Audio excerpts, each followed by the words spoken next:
তুমি পারবা না, আমাকে দাও, আমি লাগাচ্ছি। তুমি পাচ্ছ? এইখানে যে ফুলের কম্বিনেশনটা আমি বলেছিলাম, মানে একটু হালকার মধ্যে রাখতে, দাদা ভাই কিন্তু মনের মতো করে করছে হালকার মধ্যে, কারণ লাল নীল সবুজ না বেশি ভালো লাগে না, সিম্পলের মধ্যেই বেশি ভালো লাগে। বল ছোটগুলো, কালার কম্বিনেশনটা একটু হালকার মধ্যে আছে, ভালো আছে না? তো ভালো হয়েছে, খুব সুন্দর হয়েছে গো, আমার মনের মতো হয়েছে এটা।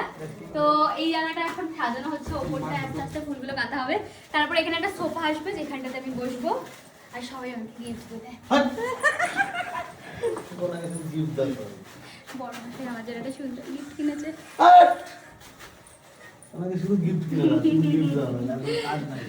আরে এখনই তো আমার স্পেশাল দিন, বলো এখনই স্পেশাল দিন, বিয়ের সময় আর গিফটের কথা মনে নেই গো সত্যি। এখন একটা বিয়ে করলে ভালো হতো বুনু, বড় করে অ্যানিভার্সারি করবো। এই বছর তো করার কথা ছিল আমার, তো মানে হয়ে উঠলো না কোনোভাবে একটা কারণে, মানে এই কারণের জন্যই হয়ে উঠলো না। তখন মানে একদমই আর কি মনটা খারাপ হয়ে গেছিল, আমার সব কনফার্ম হয়ে গেছিলো, তারপর আবার ক্যান্সেল করতে হয়েছে।